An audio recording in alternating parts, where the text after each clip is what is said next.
My name is Victoria Munywoki. I am a wine consultant in Kenya. Strategic partnerships are everything, especially for the growth of our wine culture in Kenya, and particularly to build interest on specific brands, categories, and of course, countries of origin, wines from different places. And I am really, really thrilled with the partnership with the California Wine Institute because it's building onto what they have started last year. And the partnership is basically and primarily driven by education, which is what we had at the masterclass today. And knowledge is everything when it comes to consumption of wine. So this has been a major stone and a major milestone as well for the Kenyan consumers and the Kenyan sommeliers as well. California Wine Institute has done, it's taken the role of a rising tide, which will lift a lot of other ships. They're building on to what has already been started in Kenya, but they are doing it with enough intensity to create a lot of interest, but at the same time to impart information and knowledge that cuts across different other, wines from other regions. So they are innovators in the way they're also delivering the education, which is good. They have the capstone, but also their generosity surpasses their intention. And we love that because when you build a community, you're building it for the long term. And that's exactly what they're doing with their education here. We are curious, we're inquisitive, we are discerning, we are educated, and we are peaceful. That's the basic and the bare minimum when it comes to market access.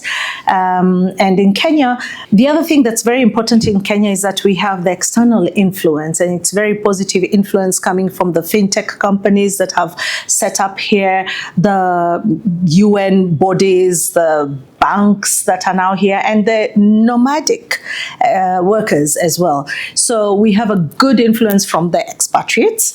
And then at the same time, with our tourism as well, we attract a lot of different cultures into Kenya.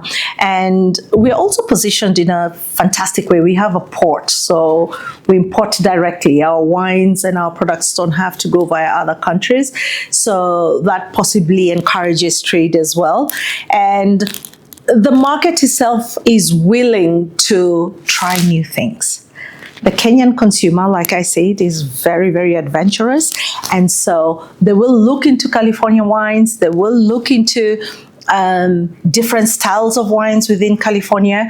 But it always takes education, knowledge, and experiential events, which is what we're having tonight with California Wine Institute. I think we're already successful, considering where we've come from in the last decade or so. What I like is that with all this interest from different countries trying to bring in their wines into Kenya, that's positive because it's not competition, it's co-opetition. Working together is better than working alone. And to your question, I think success looks like having a lot of range in the country that is affordable and accessible. The other thing is having a lot of contact with the producers, with the originators of the market, that they can come and educate and hold experiential events.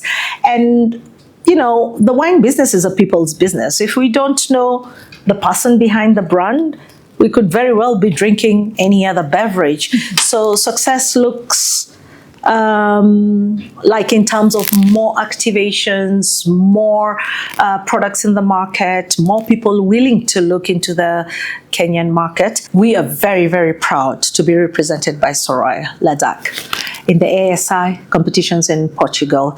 Her journey has been spectacular, and she's put herself forward all the time. Representation is everything. When you have a seat at the table, it's easier to draw attention to your market and help grow that market. We're rooting for Soraya. We hope that she wins.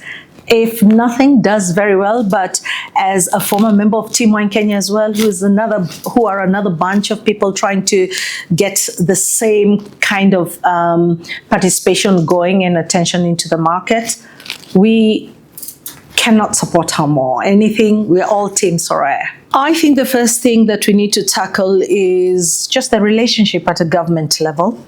Taxation at the moment is punitive, it's unrealistic. And so that kind of advocacy will really help with the wine industry here in Kenya. Wine needn't be that expensive, but all those additional costs are deterrent for consumption. The other thing is advocacy for safe consumption of wine. I think we can drive that and speak more to it, because how much is enough? I do always encourage that we drink less and drink better, but what is less? Very relative. So those two things I think work in tandem towards making sure that the reputation of wine consumers is intact and that they're able to have really acceptable behavior towards how they interact with wine. And with pricing, we can only leave it at that level where the government decides to let go of some taxes or to be a bit more gentle on importers. Hopefully that will work for us. Time is right for California wines in Kenya now. The kind of support we've had in a short period of time is exemplary and so much more appreciated and much needed as well. We appreciate the education. We appreciate the on-ground support as importers. There's a lot of hand-holding and fantastic communication as well. And we feel the love. We feel the genuine intention to come into this market and operate long-term. And that's what partnerships are. So thank you to California Wines for making a step into Kenya and for also holding our hands and encouraging us and enabling us to see the other side of California wines that we have otherwise not experienced.